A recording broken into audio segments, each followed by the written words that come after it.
review of Ultraman Blazar, the movie Tokyo Showdown.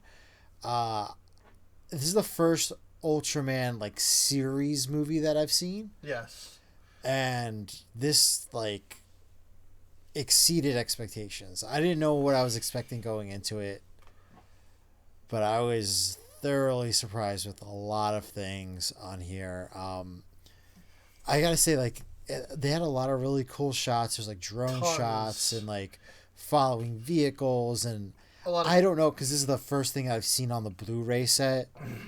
I don't know if it's just the upgrade from YouTube to Blu-ray that the fidelity looked better, or if it was an increased budget, or they used a better camera.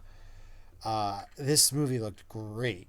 It just the whole time I'm watching, I'm like, wow, I'm like, this looks really, really nice. They had a lot of really cool, interesting shots as well, and a lot of Mopey in this movie. Yeah. Yes, they're driving around a lot in Mopey. I was surprised because I felt like it was like kind of like disregarded a little bit in the show. Yeah. And I was like, wow, it's like using it a lot in this movie. Yeah, they're driving everybody around in that thing. Yeah. No, I really love the shots. There was a lot of callbacks in it.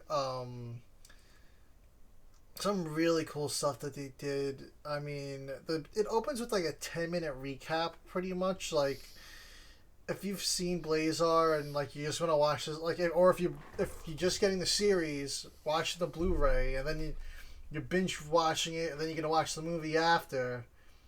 You can probably skip the first 10 minutes because it's literally just a recap of the entire series. You gained nothing from it, honestly, unless you forgot what happened. But yeah, or if you hadn't watched the series before and you're just kind of like going in blind on this movie, it helps. It helps, yeah.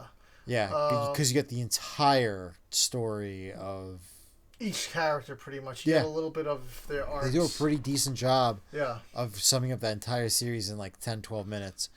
And then it kind of just starts off immediately into action. Yeah, it's an action-packed movie. I mean, if you drop like I said, the 10-minute intro, it's a 76-minute movie.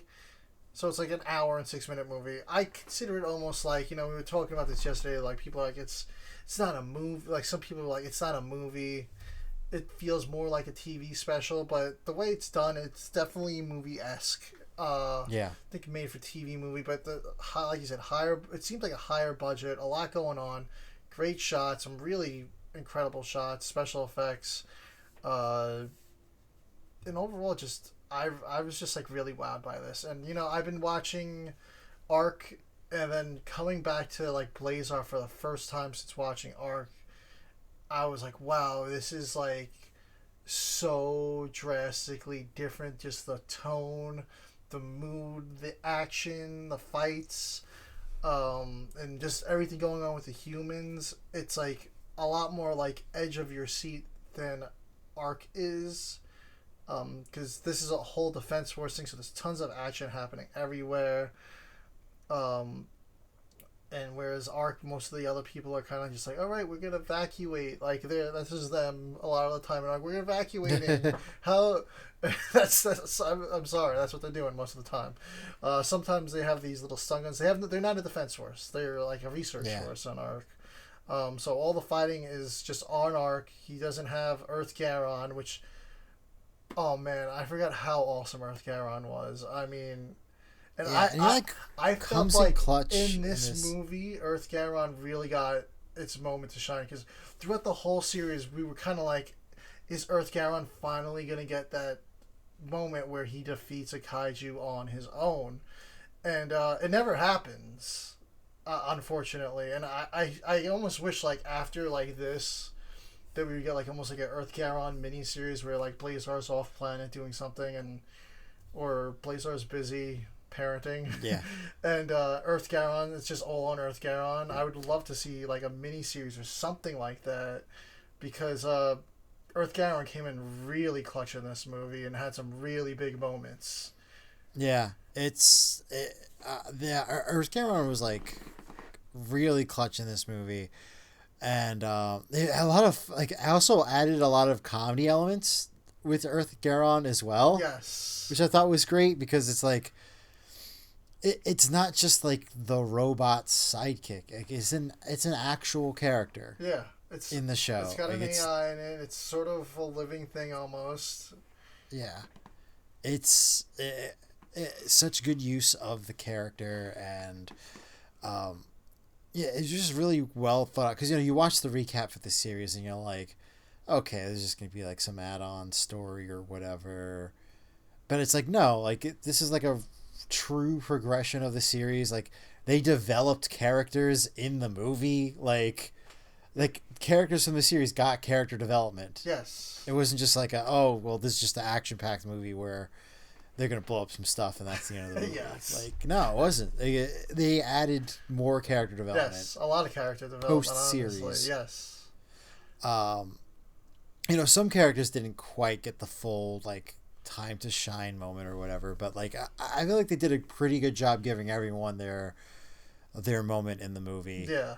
And I feel like they also focused obviously a lot more on Gento's family life, where in the series they were kind of like there. Yeah. They played like they played a I would say a somewhat significant role in the finale of the show. Yeah. But now we actually are seeing them interact with the other Scarred members at the end of the movie.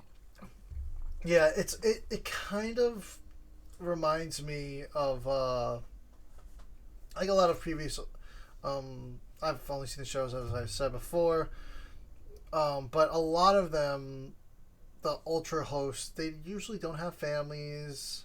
Their friends are the Defense Force. They have like nobody outside that. Often, not until we got to Return of Ultraman did we see somebody with friends, sort of a family. That was Go, who was Jack. He had lived with his best friend. He kind of had a girlfriend with them, and they had it was like 3 siblings, and that was like one of the most from my memory the most reoccurring outside characters. Blazar didn't have a lot of that with his family, like you said. They played a role in the finale and maybe like an episode here. Yeah, episode here and there, like the mining episode where like there's the baby kaiju. Yeah. The episode where they have like the doodle kaiju. Yes. I can't remember the name of it. Like those episodes, they played like very slight supporting roles in it. Yeah. But also like so obviously should we just start going into plot? Yeah, we'll go into the plot on this one. Because it opens up with Gento in the kitchen. Yes. And he's watching his son, and his son's like, Mom's acting weird. She's not here today. It's your day off, which you barely ever get. And she's not here. Like, something's weird. And I knew right away when he said... Yeah, me too. I knew right away. Yeah. It was not a surprise whatsoever. But then he's just like... Because like, I gotta go to work. Yeah, he has a phone. So weird. I don't know if it's like a cultural thing in Japan. You just gotta hold down the fort for me, bud. Yeah, he gets a phone. He just leaves his son there at work. And then later on in the series, I'm just jumping a little... not in the series, in the movie, he's just like, oh, mom's not home yet? I might have to stay at work overnight, so you're just gonna have to be... I was like, in what world is this happening? Yeah. Yeah. Gento's gotta hone those parenting skills. They don't have CPS for scarred members. I know. I was like, I'm like, is this like a cultural thing? Like, is this something that like happens over there? The thing is, where the hell's the mom though? Like for that long, like even if that seemed like it was hours. Yeah, even if she was at the doctor, like or 6, something, like a whole shift or something. Like she was like, then he's like, I have to stay at work overnight. I'm like, how long has it been? Yeah. So yeah, he gets the call that he's needed. There's something going down, and there's a giant Zuzugan attacking this area, like an industrial area. Scars on site is evacuating some insane shots, but on top of this gigantic Zuzugan, there's larva. Teganular and Zuzugan on the ground. Now we saw the small Zuzugan in the Zuzugan episode, but this was so cool seeing the small Teganular. Yeah, and there was a lot of them, and this ground aspect, I felt like wasn't something that we saw during the series, and it almost reminded me of almost like Kamen Rider, because it was like such a small, grounded action, lots of shooting, following the fast-paced action on the ground. And Earth Garon's kind of fighting the big Zuzugan in the background the whole time at the beginning. And there's just some great sequences fighting the kaiju. They crash into one of the Teganular as it's crossing the road, and they're like, "All right, that means we're getting out of the car and start blasting." Yeah, they have like this special like scarred rounds and stuff. So like, there's other GGF members there that like aren't really doing anything, and like they show up and like their weapons actually do things against the kaiju. But then in the background, like literally in the background, you'll have like Earth Garon fighting. Yeah. And like that was pretty crazy, and they had like a lot of really cool like ground to like show the fight shots. Yes, tons. Versus where I feel like you really didn't get any of that inside the actual series. I feel like that's the only one I kind of remember. I think was the second episode, which I think might have also been a Tegan shots. Had one of my favorite shots is when they bust out of the mountain. That's one of my favorite shots in the series. But like this was just like on another level as far as like the cinematography and stuff with it. It looked really, really good. Yeah. So it's Gento and the girls on the ground while Yasunobu and Teriyaki are up in Earth Garon fighting the big guys.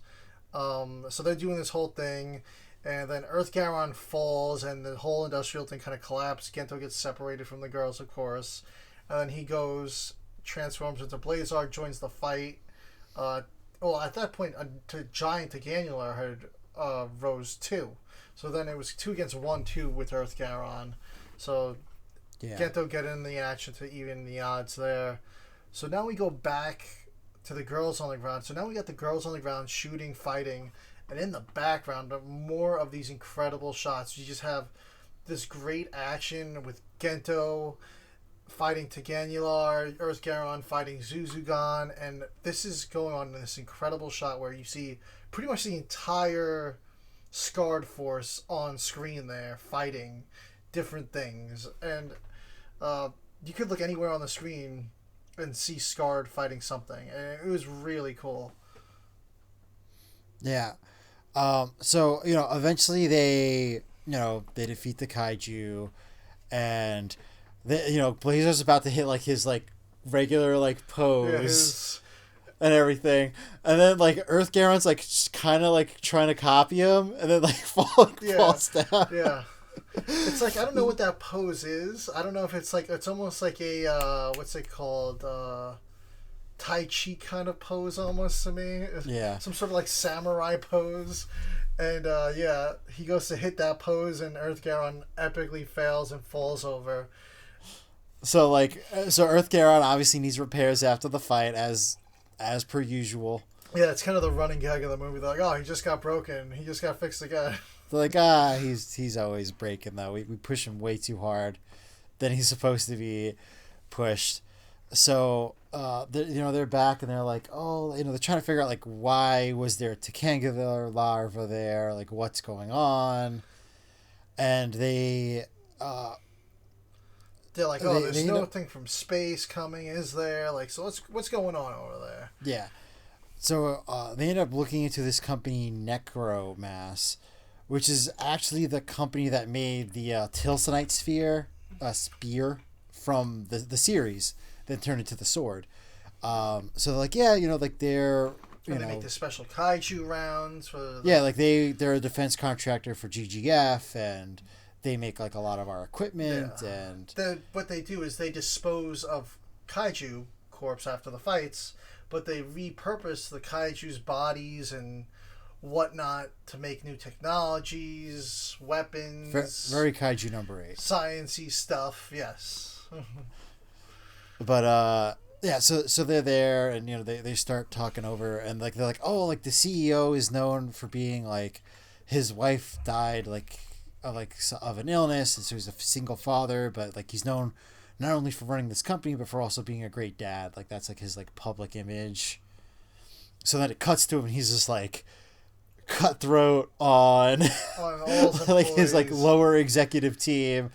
Like, we gotta get this going. Like, And then his son shows up. He's like, "Oh, hi, how are you doing?" And his son's like, "Oh, I made this like, what did he make? Like some hologram or something like that. He like made some like He won the like not the nationals, like the global science fair, and he used like VR technology to like make like a dinosaur display or something like that. he made like something crazy that was like yeah, it was like this kid's like a prodigy, and the dad's like, so he's like, do you want to come? And the dad's like, oh, I got like a staff meeting or something to go to. Like he's like, nope, absolutely not. Like he like shot. He didn't even let him finish asking. He just shot him down like immediately.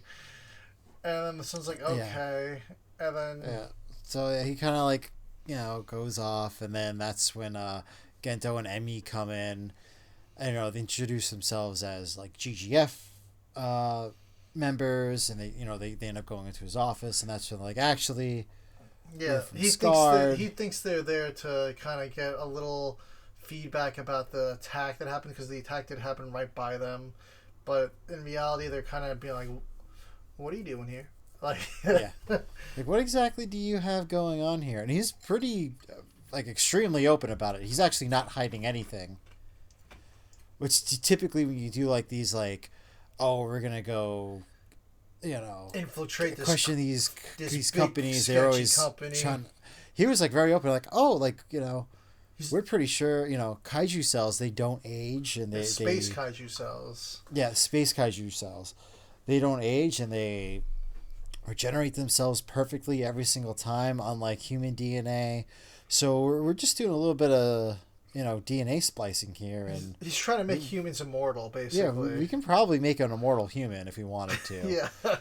Like he's just very like nonchalant about it. He's like, this is gonna save the entire Earth. Like, we're good to go. Like, so during that explanation, which what was the name of that? Do we have the name of that? It's like, I forget the name of the medication. Oh, the Damudoxin. I don't think Damudoxin. Yes. Is the name of the medicine. During that presentation, they get interrupted by the Domino aliens, who are apparently the rulers of the universe. And during this, I was like, is this intentionally awful looking? Yeah.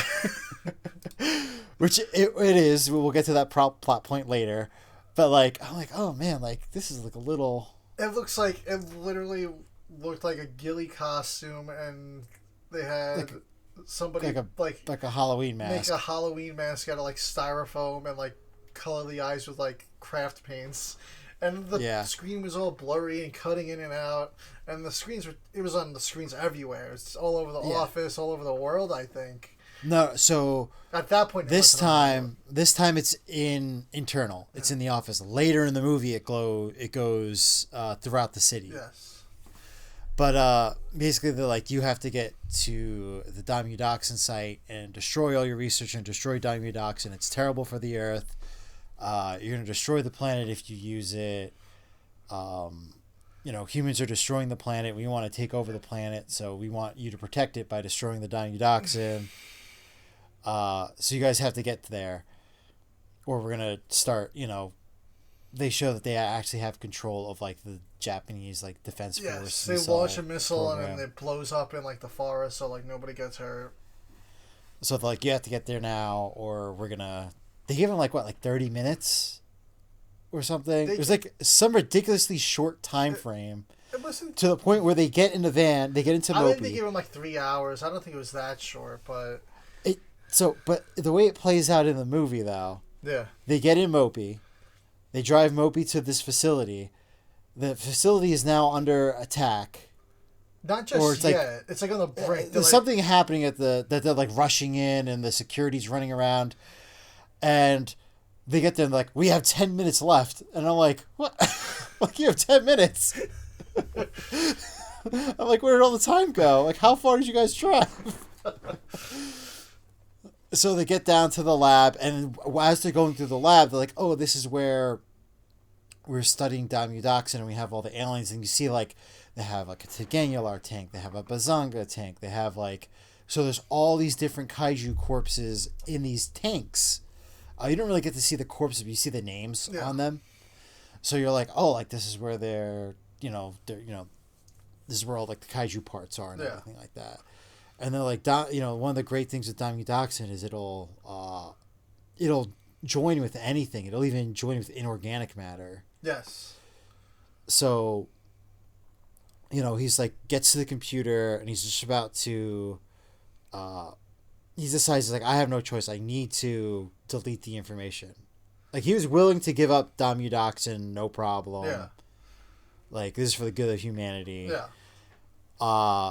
Again, kind of showing that he's actually a good person and not one of these like shady business people that like are often in these types of tokusatsu, storylines. And the Domino aliens come on screen again, kind of stopping him from doing what he was going to do. Like, we're gonna do it. We're gonna blow it up.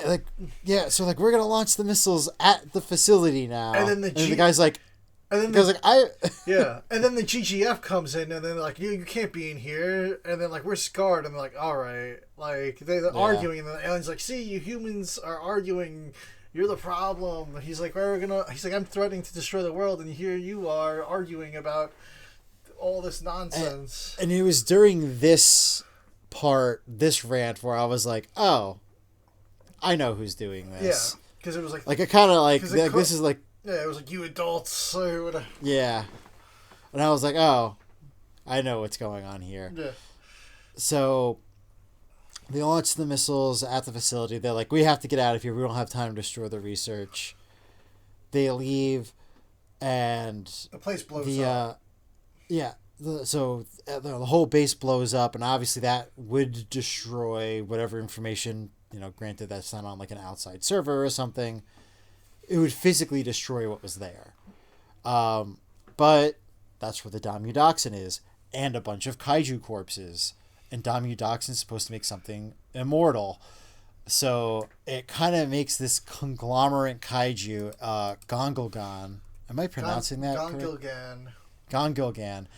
And it's got a really cool design. It's got like a kaiju head coming out of here, but that's more of a statue. It's got a regular head itself with horns coming out, and it's a really cool. It's almost like a demonic down the back. Yes, it's super demonic looking. It's like a demonic looking kaiju. Yes, but it still fits within the Ultraman Blazar space kaiju aesthetic, which I really appreciated. It was probably one of my favorite kaiju designs. It didn't feel out of place, I mean, but it definitely was a darker design of a kaiju. Yeah, they had so many cool designs in this series, and this had to be one of my favorites from Blazar. Yeah. So, Gongulgan's going on a rampage, and it's headed towards Necromass's headquarters. Yeah. So now they gotta drive back. So they're driving back. We got a couple more cool shots at Mopey, and at this point, honestly, I'm looking on carfromjapan.com, and I'm looking how much a Toyota is Haikuja. I forget the name of it. You can get the 2-wheel drive model for $22,000 or the 4-wheel for $55,000. By the way, so that's not happening. It might, but I was like, oh man, that's a van with some nice space in it. But anyway, back to the show. We had some really cool shots of him rushing through with Gongulgan attacking the city. Awesome action of just this kaiju just wreaking havoc and marching his way towards Necromass. And they get there, and now this alien Demuno is just hacking everything now, saying, this is Gongulgan, it's a unstoppable kaiju who's here to rid the world of the plague or whatever of all you humans and Necromass. And they're like, oh wow, this hacker's got really bold, they hacked the military system, now they're hacking so many more things. They're now easier to track, and they're like, alright, we're tracking it to this building.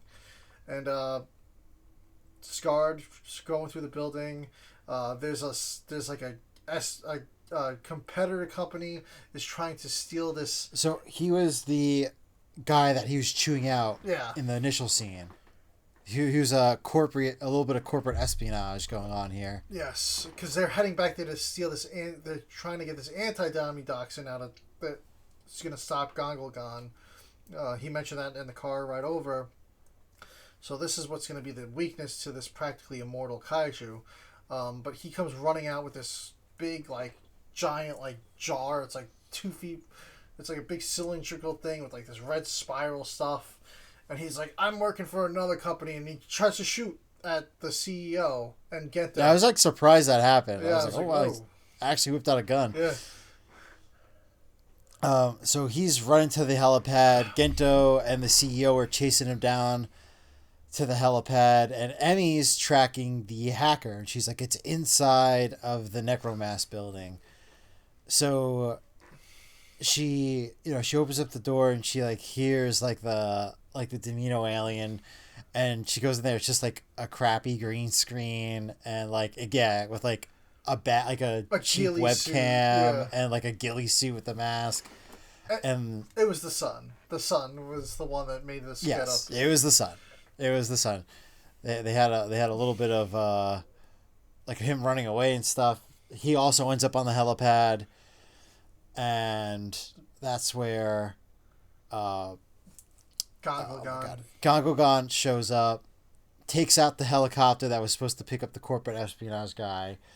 It eats the corporate espionage. Eats the corporate espionage guy, and then he picks up the sun and absorbs him. Like he shoves him like into his skull, like his forehead, like a opening, like it opens almost like a mouth on his head, and then just sticks him in there. So, the kaiju transforms into like its final form, which really grows like these very long antennae from its horns, and it's become much stronger, and it can also talk, but it's the child's voice that's talking. So they realize that Gongogon was like an abomination. Like it was a soulless monster. Because made out of all dead tissue. It didn't have a soul or anything like that. So they were like, it needed to absorb like compatible tissue. So like the sun with all these negative emotions, feelings was like the perfect thing to absorb. So, they have a bit of a like Godzilla 2000 moment where like the building's coming down. So they evacuate. They get back to Scarred HQ with the anti-Dominodoxin. He's like, how can I let this happen with my son? I didn't know he felt this way. Like, all this stuff. Oh, and this is also when Gento gets his phone call of like, hey, mom is still not here. Yeah. And he was like, listen, dude, June, I'm dealing with some crap right now. He's like, I don't know if you've seen it on TV. He's like, Daddy will be home tomorrow. Probably going to have to stay overnight at work. That's weird, all that mom stuff that's happening with her not being at the house and you not knowing what's going on with you and being extremely concerned about her. But, like, you got to be a man. Man up, bro. So the mother eventually does come home, and he's like, what's going on? What's, why have you been so secretive? And she's like, oh, I'll tell you. And then it cuts, and I'm like, okay, well, this is not very surprising at all. And then they get back, and Yasunubo has used the anti-Dominodoxin. They have anti-Dominodoxin rounds, and they have anti-Dominodoxin armor, so they can't be absorbed by Gongogon. Yeah. And they did some sort of... Earth Garon have something? No, Earth Garon didn't have anything. He seemed to be lit up a little bit more red than I remember from the series. I don't know if they mentioned that. And he had like those shields. Yeah, I don't know. They didn't really mention much about it. Yeah, they didn't mention it. Yeah. But I was like, does he have anti-Dominodoxin? Like, I don't know. Because they didn't say that they made rounds for him ever in the movie that he had anti-Dominodoxin rounds. It was only in their guns. Yeah. But like, so they're like, okay, we're gonna go do this mission. They like map out Gongogon. They know the entry point where they're gonna get the sun. They know where they're gonna fire. Yeah, they're like, oh, they should like come out with this whole plan. They're like, oh, she's gonna be like in the forehead, and there's these little vents on top that we could get into. And they kind of go back. It's almost like a throwback to the first episode, the opening, when they do that big halo drop, and they got the jetpacks where Gento goes into the city to fight Bazanga. They do that again, but it's him, Emi, and Yasunobu. Yeah, Yasunobu. Yasunobu. They do the jump, and this time it's Henri and Teriyaki in Earth Garon. So they do the jump. They jump down. They're flying, and they almost get blasted by Gongogon, but Earth Garon jumps in the way, takes the blast, and protects him, and begins fighting the monster, holding him still. Gendo manages to land on top, and they blast the vents open. He dives into Gongogon's skull, pulls out the sun, and then Emi and Yasunobu land on top, and they're reopening the hole by shooting it with these special rounds. He takes off with the sun. His jetpack gets like damaged, and the two of them like grab him and like help lower him to the ground. They get the sun over to the GDF members on the ground, and Gento kind of takes off and does his own thing. And then Emi and Yasunobu are also doing their own thing on the ground with their kaiju rounds. But yeah, that's when we get probably one of the coolest Blazar transformations out of the entire series ever. Yeah. He just takes off running. He puts the coin in his henshin device and just runs, and it gets this huge wide shot of the city. Earth Garon's fighting Gongogon, and Gento's just like running down like this highway almost from behind, and he transforms into Blazar as he's running away from the camera, and he just takes off, and it is probably one of the coolest transformations I've ever seen. That's gotta be it was cool to see like highlights of the movie right like there. an in real time henshin, like no transition animation or anything like that. Just like him scaling up into Blazar, turning into Arc just did something similar in this second to last episode where he's going to fight the final boss. It's not the running, but it's also a similar transformation. But this was just unbelievable. So much cooler though. And then he jumps straight into the fight, which I thought was like a really cool. And this fight is epic, man. I mean, really cool. Earth Garon, like I said, is holding his own. Like we said at the start of this interview, at the start of this review, he's holding his own and doing really well. I mean, not making a ton of progress, but he's holding his own as the best we've seen throughout the whole series. Blazar jumps in the fight. It's doing pretty decent. It comes to a point where it's not looking good for Blazar, and Earth Garon was down, and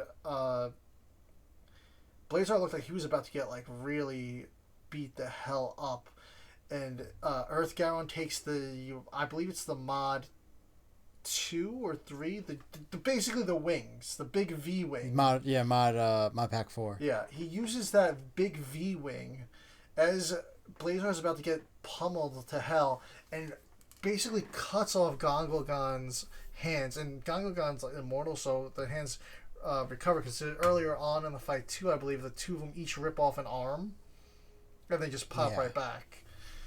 But there comes a point where they're like, well, listen, one of the weakest points on Gongogon is the antenna.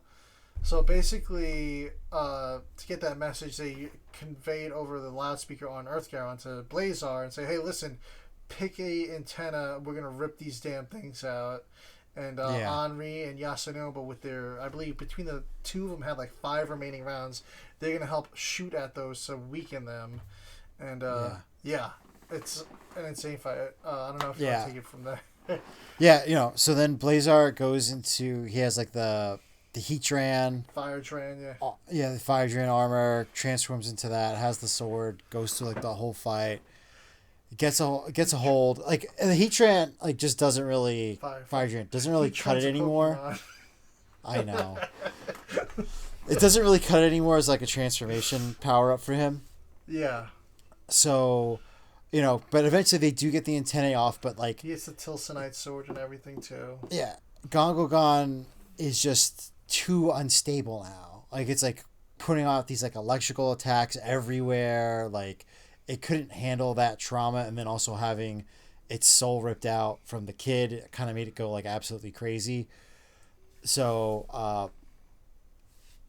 Gento's son and wife are watching this fight on TV, and one of the plot points at the beginning of the movie was that like he broke his bracelet.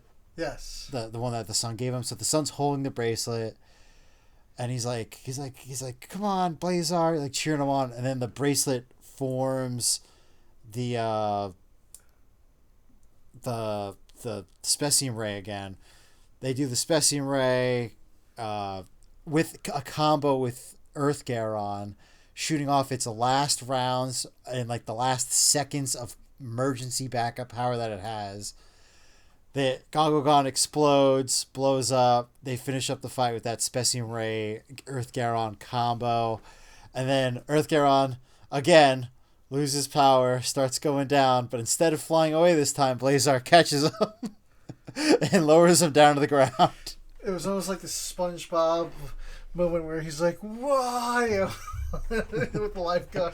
But yeah, he slowly, gently lowers him down to the ground. And, they're just going to fix Earth Garon again. I mean, Earth Garon gets broken every single fight. And every episode, the episode starts, they're doing repairs on Earth Garon. I mean, yes, that repair crew costs a lot of money. Oh, yeah, no. I don't even know what that budget is. Yeah.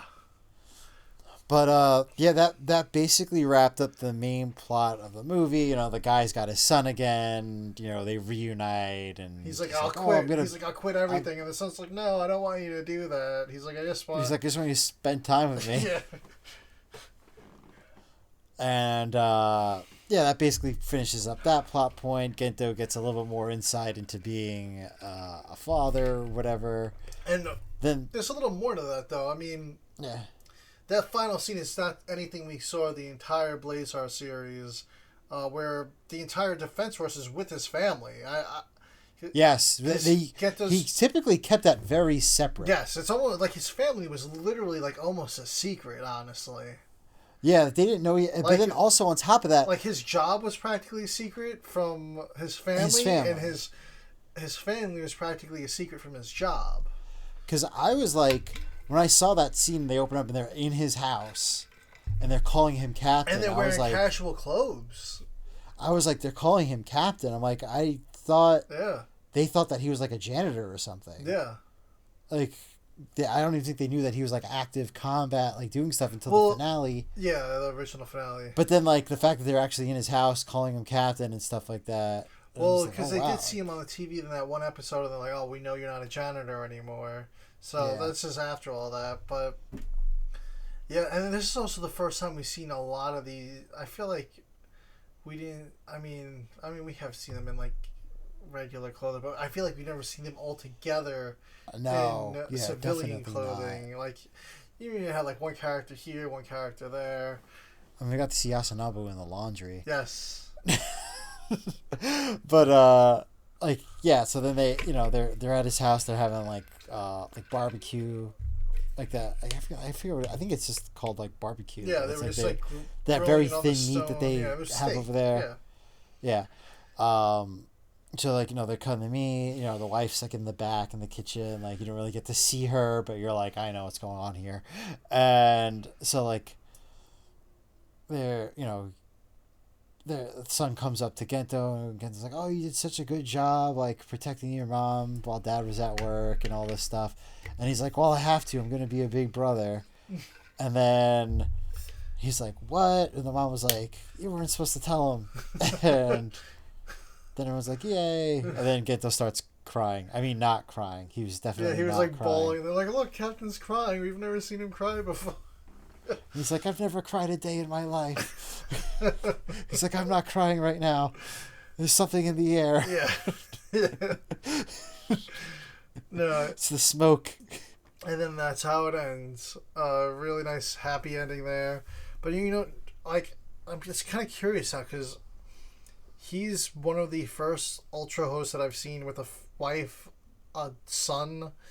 I'm curious if he's going to be like the new Seven. I mean, 7-0 is Seven's son, in a way. It is not in a way. It is his son.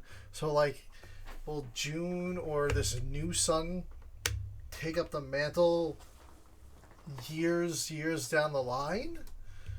Like, is this a possible sequel? exactly that. Like, you know, Like it literally feels like the plot of that. yes, Where it's like, oh, Ultraman had a son while he still had the Ultra host. essence of an Ultra Yeah. inside of him. So Or because a kid. June We don't know. was not conceived when he had the Ultra, or maybe he was because you know Maybe he was because Ultraman was in there for a while. Yeah. And he clearly can give, like, him cheering on his father gives him the ability to do a Specium Ray. Yeah. Which seems to be an ability that Blazar does not have Yeah. inherently. Well, but did you also notice that that his wife's ring lit up too? And when he did, I didn't notice that. Yes, and when he did the ray, he had the ring and the bracelet on. Like wasn't physically wearing the bracelet. He was wearing, but it appeared on his hand, and the ring appeared, the wedding ring, and I didn't notice that. Yeah, while they were sitting on the couch, the son and his wife, her ring did light up as well. I see. I was only looking at the bracelet. Yes. I didn't notice the ring, which actually kind of makes a little bit more sense because she's pregnant. Yeah. So could it be the baby inside her? Give us a live action version of this. Yeah. Yeah, it's gonna be. I hope they do something. The way they ended it. This is going to be I feel like this is a cornerstone series when it comes to the Ultraman, like as a whole. I mean, it's like this is going to be one that a lot go back to. I think it's going to be on like probably like the same level as Zero. Yeah. As far as popularity as an Ultra. Yeah. I wouldn't be surprised if we. I mean, obviously they had to give Arc the Ultraman Blazar rub. Yeah. But I wouldn't be surprised if we got something akin to like, oh, we're doing a Blazar anniversary series or something like that. Yeah, and the whole cast was great. I really missed the cast. Like I said, I've been watching Arc. I haven't had a problem with it, but seeing this in the middle of watching Arc, it was like, wow, this is so damn good. Level. Yeah, it is really another level. I only just started watching Leo again today. I kind of took a break for the holidays from my Showa watch, and I was like, oh man, it was good, great stuff, man. And I'm back. I'm glad to be watching some Ultraman again. But yeah. By the time this show is out, I believe Arc's gonna be over too. And what do we have? We have to wait for that movie. I mean, right now we have the Ultra Galaxy fight with Regulos. Yeah, mine just showed up yesterday. Zet is the next set, and the very controversial Triger is next. And I would assume that might be like the summer release, and I'm gonna assume. I'm surprised they didn't do Decker. Yeah. But maybe they're just trying to go. That'll be next. I feel like Arc's gonna be the final one for the year. I feel like we kind of know what we're getting this year.